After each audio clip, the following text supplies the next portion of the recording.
ನಮಸ್ಕಾರ. ಮುಖ್ಯಾಂಶಗಳು. ಪ್ರಧಾನಿ ನರೇಂದ್ರ ಮೋದಿ ಜಮ್ಮುವಿನಲ್ಲಿ ವಿವಿಧ ಅಭಿವೃದ್ಧಿ ಯೋಜನೆಗಳಿಗೆ ಚಾಲನೆ. ವಿಕಸಿತ ಭಾರತ, ವಿಕಸಿತ ಜಮ್ಮು ಫಲಾನುಭವಿಗಳೊಂದಿಗೆ ಸಂವಾದ. ಡಿಜಿಟಲ್ ಪಾವತಿ ವ್ಯವಸ್ಥೆಯಿಂದ ಆರ್ಥಿಕತೆ ಚೇತರಿಕೆ. 7 ದೇಶಗಳಲ್ಲಿ ಯುಪಿಐ ವಹಿವಾಟು. ಉಪರಾಷ್ಟ್ರಪತಿ ಜಗದೀಪ್ ಧನ್ಕರ್. ರಾಜ್ಯದಲ್ಲಿ ತೀವ್ರ ಬರ ಹಿನ್ನೆಲೆ ಸೂಕ್ತ ಪರಿಹಾರ ಕೋರಿ ಕೇಂದ್ರಕ್ಕೆ ಪತ್ರ. ಮುಖ್ಯಮಂತ್ರಿ ಸಿದ್ದರಾಮಯ್ಯ. ಹಾಗೂ ವಿಧಾನ ಪರಿಷತ್ತಿನಲ್ಲಿ ಕನ್ನಡ ಭಾಷಾ ಸಮಗ್ರ ಅಭಿವೃದ್ಧಿ ತಿದ್ದುಪಡಿ ವಿಧೇಯಕ ಅಂಗೀಕಾರ. ನಾಮಫಲಕಗಳಲ್ಲಿ 60% ಕನ್ನಡ ಕಡ್ಡಾಯ. ಶಿವರಾಜ್ ತಂಗಡಗಿ. ವಾರ್ತೆಗಳ ವಿವರ. ಪ್ರಧಾನಿ ನರೇಂದ್ರ ಮೋದಿ ಇಂದು ಜಮ್ಮುವಿನಲ್ಲಿ 32,000 ಕೋಟಿ ರೂಪಾಯಿಗೂ ಅಧಿಕ ಮೊತ್ತದ ಹಲವು ಅಭಿವೃದ್ಧಿ ಯೋಜನೆಗಳ ಉದ್ಘಾಟನೆ ಹಾಗೂ ಶಂಕುಸ್ಥಾಪನೆ ನೆರವೇರಿಸಿದರು. ಆರೋಗ್ಯ, ಶಿಕ್ಷಣ, ರೈಲು, ರಸ್ತೆ, ನಾವೀನ್ಯತೆ, ಪೆಟ್ರೋಲಿಯಂ, ನಾಗರಿಕ ಮೂಲಸೌಕರ್ಯಗಳು ಸೇರಿದಂತೆ ವಿವಿಧ ವಲಯಗಳಿಗೆ ಸಂಬಂಧಿಸಿದ ಯೋಜನೆಗಳು ಇದಾಗಿವೆ. ಜಮ್ಮು ಕಾಶ್ಮೀರ ಲೆಫ್ಟಿನೆಂಟ್ ಗವರ್ನರ್ ಮನೋಜ್ ಸಿನ್ಹಾ, ಕೇಂದ್ರ ಸಚಿವ ಡಾ ಜಿತೇಂದ್ರ ಸಿಂಗ್ ಮತ್ತಿತರ ಗಣ್ಯರು ಉಪಸ್ಥಿತರಿದ್ದರು. ಇದೇ ಸಂದರ್ಭದಲ್ಲಿ ಜಮ್ಮು ಕಾಶ್ಮೀರದ ಮೊದಲ ವಿದ್ಯುತ್ ಚಾಲಿತ ರೈಲಿಗೆ ಪ್ರಧಾನಿಯವರು ಹಸಿರು ನಿಶಾನೆ ತೋರಿದರು.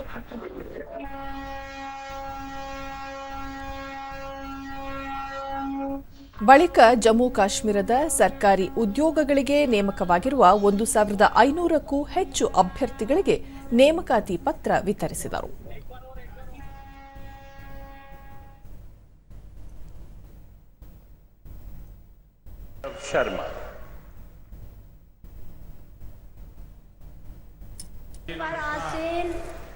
ನಂತರ ವಿಕಸಿತ ಭಾರತ, ವಿಕಸಿತ ಜಮ್ಮು ಕಾರ್ಯಕ್ರಮದ ಭಾಗವಾಗಿರುವ ವಿವಿಧ ಸರ್ಕಾರಿ ಯೋಜನೆಗಳ ಫಲಾನುಭವಿಗಳೊಂದಿಗೆ ಪ್ರಧಾನಿ ಸಂವಾದ ನಡೆಸಿದರು.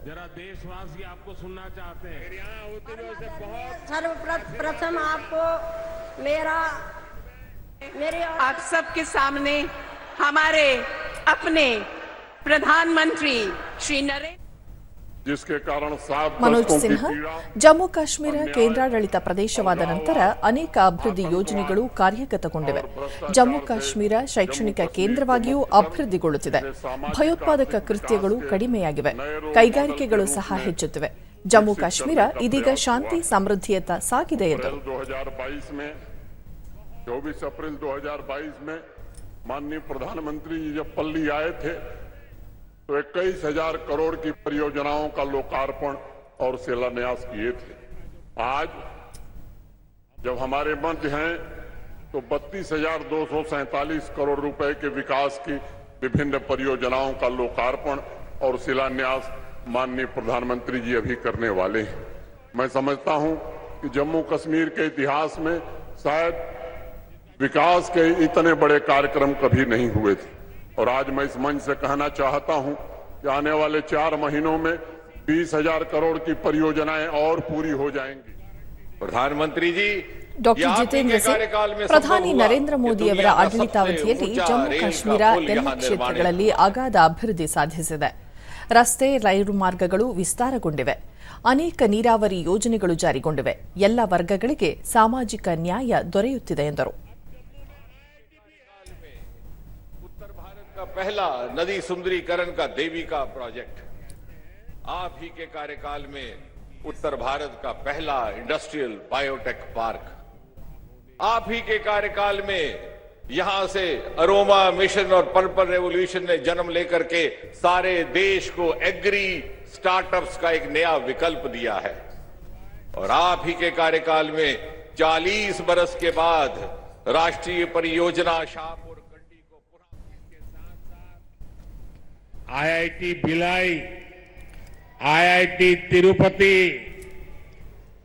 Triple IIT DM Kurnool, Indian institute of school Kanpur.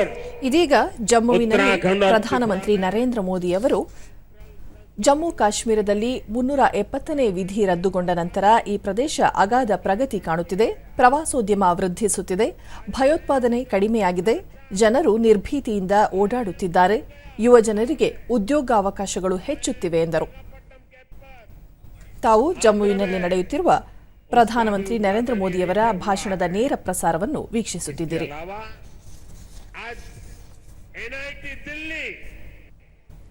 NIT Arunachal Pradesh, NIT Durgapur, IIT Kharagpur, IIT Bombay, IIT Delhi, IISER Baharampur, IIT Lucknow जैसे उच्च शिक्षा के आधुनिक संस्थानों में academic blocks, hostel, library, auditorium ऐसी कई सुविधाओं का भी लोकार्पण हुआ है। साथियों, 10 साल पहले तक शिक्षा और कौशल के क्षेत्र में इस स्केल पर सोचना भी मुश्किल था, लेकिन ये नया भारत है। नया भारत अपनी वर्तमान पीढ़ी को आधुनिक शिक्षा देने के लिए ज्यादा से ज्यादा खर्च करता है। बीते 10 साल में ಪ್ರಧಾನಮಂತ್ರಿ ಜನ್ಮನ್ ಯೋಜನೆಯಡಿ ಅಂಡಮಾನ್ ಮತ್ತು ನಿಕೋಬಾರ್ ದ್ವೀಪಗಳಲ್ಲಿರುವ ವಿಶೇಷವಾಗಿ ದುರ್ಬಲ ಬುಡಕಟ್ಟು ಗುಂಪುಗಳ ಸಮಗ್ರ ಅಭಿವೃದ್ಧಿಗಾಗಿ ಕೇಂದ್ರ ಸರ್ಕಾರ ಕಾರ್ಯತತ್ಪರವಾಗಿದೆ ಎಂದು ರಾಷ್ಟ್ರಪತಿ ದ್ರೌಪದಿ ಮುರ್ಮು ಹೇಳಿದ್ದಾರೆ. 5 ದಿನಗಳ ಅಂಡಮಾನ್ ಮತ್ತು ನಿಕೋಬಾರ್ ದ್ವೀಪಗಳ ಪ್ರವಾಸದಲ್ಲಿರುವ ರಾಷ್ಟ್ರಪತಿಗಳು ಪೋರ್ಟ್ ಬ್ಲೇರ್ನಲ್ಲಿ ನಿನ್ನೆ ನಡೆದ ನಾಗರಿಕ ಸ್ವಾಗತ ಸಮಾರಂಭದಲ್ಲಿ ಮಾತನಾಡಿದರು. ಭಾರತವನ್ನು ದಕ್ಷಿಣ ಮತ್ತು ಆಗ್ನೇಯ ಏಷ್ಯಾದ ದೇಶಗಳಿಗೆ ಸಂಪರ್ಕಿಸುವಲ್ಲಿ ಈ ದ್ವೀಪ ಪ್ರಮುಖ ಪಾತ್ರ ವಹಿಸುತ್ತದೆ. 2047ರಲ್ಲಿ ದೇಶ ತನ್ನ 100 ವರ್ಷಗಳ ಸ್ವಾತಂತ್ರ್ಯವನ್ನು ಆಚರಿಸಲಿದ್ದು, ಆ ಹೊತ್ತಿಗೆ ನಾವು ಅಭಿವೃದ್ಧಿ ಹೊಂದಿದ ದೇಶವಾಗಿರುತ್ತೇವೆ ಎಂದರು. ಅಂಡಮಾನ್ ಮತ್ತು ನಿಕೋಬಾರ್ ದ್ವೀಪಗಳ ಸುತ್ತಲಿನ ವಿಶೇಷ ಆರ್ಥಿಕ ವಲಯ ಭಾರತದ ಒಟ್ಟು ಆರ್ಥಿಕ ವಲಯದ ಸುಮಾರು 30%ರಷ್ಟಿದೆ. ಈ ದ್ವೀಪದ ನೀಲಿ ಆರ್ಥಿಕತೆಯು ಭಾರತದ ಆರ್ಥಿಕತೆಯ ಅಭಿವೃದ್ಧಿಗೆ ಪ್ರಮುಖ ಕೊಡುಗೆ ನೀಡುತ್ತಿದೆ. ಕಳೆದ 10 ವರ್ಷಗಳಲ್ಲಿ ಅಂಡಮಾನ್ ಮತ್ತು ನಿಕೋಬಾರ್ ದ್ವೀಪಗಳಲ್ಲಿ ಪ್ರವಾಸೋದ್ಯಮದ ಅಭಿವೃದ್ಧಿಯೊಂದಿಗೆ ಉದ್ಯೋಗದ ವ್ಯಾಪ್ತಿಯನ್ನು ಹೆಚ್ಚಿಸಲಾಗಿದೆ.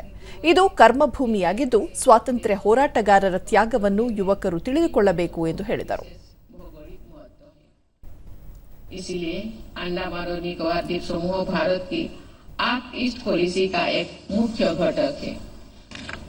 जैसा कि हम सभी जानते हैं, ईस्ट द्वीप समूह की अर्थव्यवस्था मुख्यतः मत्स्य पालन, पर्यटन एवं कृषि पर आधारित है.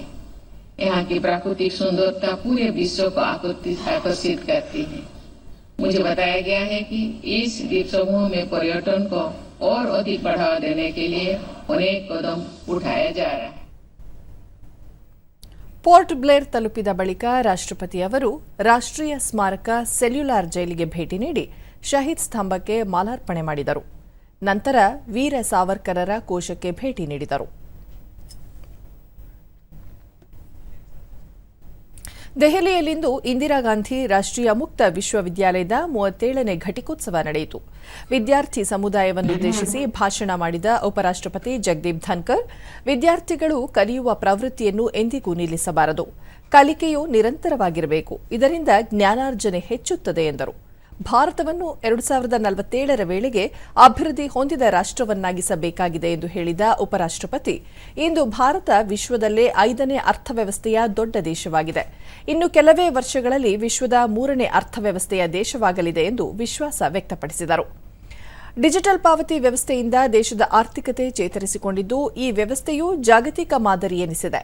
ಇಂದು ಭಾರತೀಯರು 7 ದೇಶಗಳಲ್ಲಿ ಯುಪಿಐ ಬಳಸಿಕೊಂಡು ವಹಿವಾಟು ನಡೆಸಬಹುದಾಗಿದೆ ಎಂದು ಉಪರಾಷ್ಟ್ರಪತಿ ಜಗದೀಪ್ ಧನ್ಕರ್ ಹೇಳಿದರು.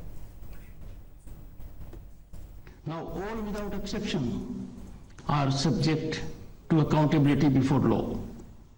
All this has paved the way for your aspirations to truly take flight and dreams to fructify.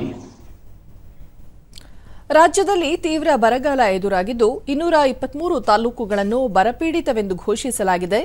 ಬರ ಪರಿಹಾರ ನೀಡಬೇಕು ಎಂದು ಕೇಂದ್ರ ಸರ್ಕಾರಕ್ಕೆ ಪತ್ರ ಬರೆಯಲಾಗಿದೆ. ಪ್ರಧಾನಿ ನರೇಂದ್ರ ಮೋದಿ ಹಾಗೂ ಕೇಂದ್ರ ಗೃಹ ಸಚಿವ ಅಮಿತ್ ಶಾ ಅವರನ್ನು ಭೇಟಿಯಾಗಿ ಮನವಿ ಮಾಡಲಾಗಿದೆ. ಕೇಂದ್ರದೊಂದಿಗೆ ಸಂಘರ್ಷಕ್ಕೆ ಇಳುವ ಯಾವುದೇ ಉದ್ದೇಶ ರಾಜ್ಯ ಸರ್ಕಾರಕ್ಕೆ ಇಲ್ಲ ಎಂದು ಮುಖ್ಯಮಂತ್ರಿ ಸಿದ್ದರಾಮಯ್ಯ ವಿಧಾನಸಭೆಗಿಂದು ತಿಳಿಸಿದರು. ರಾಜ್ಯಪಾಲರ ಭಾಷಣದ ಮೇಲಿನ ವಂದನಾ ನಿರ್ಣಯ ಸಲ್ಲಿಸುವ ಕುರಿತ ಚರ್ಚೆಗೆ ಉತ್ತರ ನೀಡಿದ ಮುಖ್ಯಮಂತ್ರಿ, ಕೇಂದ್ರದ ನೆರವು ಕೋರಿ ಇದುವರೆಗೆ 17 ಪತ್ರಗಳನ್ನು ಬರೆಯಲಾಗಿದೆ. 1 ಪತ್ರಕ್ಕೆ ಮಾತ್ರ ಅಮಿತ್ ಶಾ ಪ್ರತಿಕ್ರಿಯಿಸಿದ್ದಾರೆ ಎಂದರು. ಮನ್ರೇಗಾ ಯೋಜನೆಯಡಿ ದುಡಿಯುವ ದಿನಗಳನ್ನು 100ರಿಂದ 150 ದಿನಗಳಿಗೆ ಹೆಚ್ಚಿಸಬೇಕು ಎಂದು ಮನವಿ ಮಾಡಲಾಗಿದ್ದು, ದುಡಿಯುವ ಕೈಗಳಿಗೆ ಕೆಲಸ ಕೊಡಬೇಕು ಎಂಬ ಉದ್ದೇಶದಿಂದ ಕೇಳಲಾಗಿತ್ತು ಎಂದರು. ರಾಜ್ಯದಲ್ಲಿ ಕಾನೂನು ಮತ್ತು ಸುವ್ಯವಸ್ಥೆಯನ್ನು ಸಮರ್ಪಕವಾಗಿ ಕಾಪಾಡಿಕೊಂಡು ಬರಲಾಗುತ್ತಿದೆ. ನಾವು ಅಧಿಕಾರಕ್ಕೆ ಬಂದ ಕೇವಲ 9 ತಿಂಗಳಲ್ಲಿ 77,000 ಕೋಟಿ ರೂಪಾಯಿ ಬಂಡವಾಳ ಹರಿದು ಬಂದಿದೆ ಎಂದು ಮುಖ್ಯಮಂತ್ರಿ ಹೇಳಿದರು. ಸರ್ಕಾರದ ಅಭಿವೃದ್ಧಿ ಮತ್ತು ಖಾತ್ರಿ ಯೋಜನೆಗಳ ಪರಿಣಾಮಕಾರಿ ಜಾರಿ ಹಾಗೂ ಜನಪರ ಯೋಜನೆಗಳಿಗೆ ರಾಜ್ಯಪಾಲರು ಕನ್ನಡಿ ಹಿಡಿದಿದ್ದಾರೆ.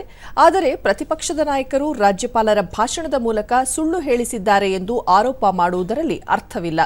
ಸೂಕ್ತ ಅಂಕಿಅಂಶಗಳ ಆಧಾರದ ಮೇಲೆ ಆರೋಗ್ಯಕರ ಚರ್ಚೆಗೆ ಮುಂದಾದರೆ ನಾನು ಸ್ವಾಗತಿಸುತ್ತೇನೆ ಎಂದು ಮುಖ್ಯಮಂತ್ರಿ ಸಿದ್ದರಾಮಯ್ಯ ಹೇಳಿದರು.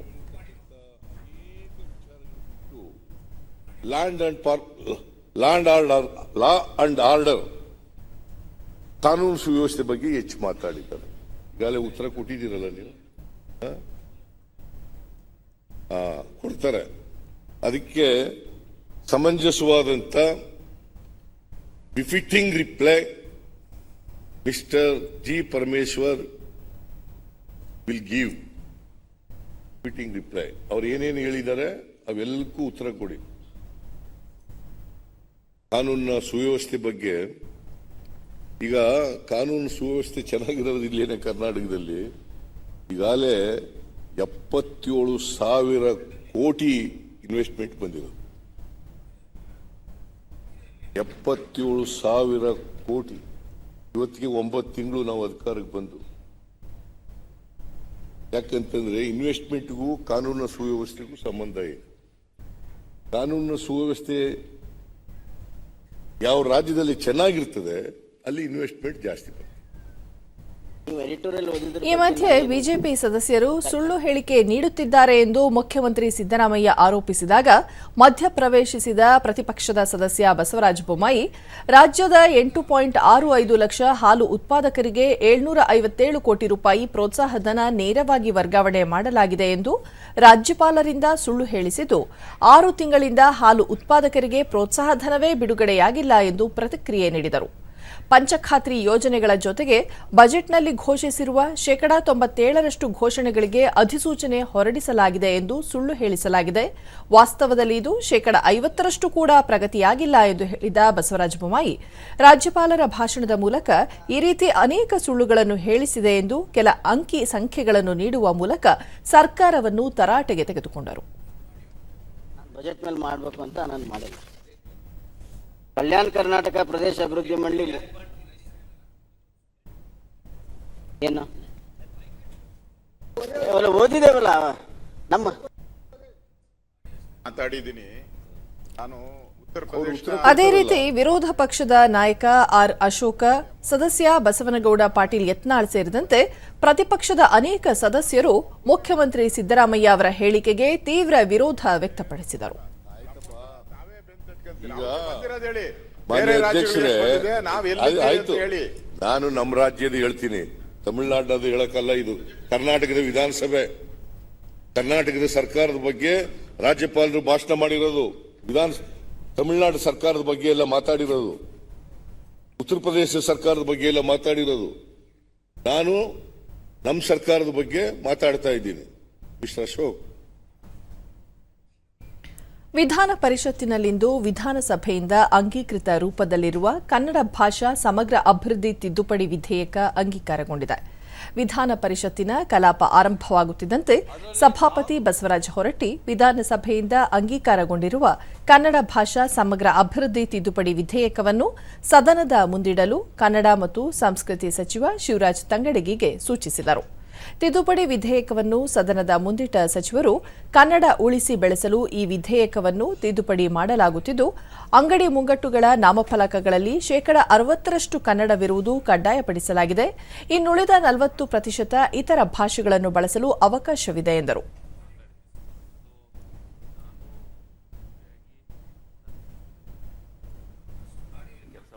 ಯಾಕಂದ್ರೆ ಅದರ ಅವಶ್ಯಕತೆ ಇದೆ. ನಿಜವಾಗ್ಲೂ ಕನ್ನಡ ಪರವಾಗಿ ಹೋರಾಟವನ್ನ ಮಾಡಿದ್ರು. ಕೆಲವೊಂದಿಷ್ಟು ಟೈಮ್ದೊಳಗೆ ಕಾನೂನು ಕೈಗೆ ತಗೊಂಡ್ರು ಅನ್ನೋ ಒಂದು ದೃಷ್ಟಿಕೋನವನ್ನು ಇಟ್ಕೊಂಡು ಕನ್ನಡ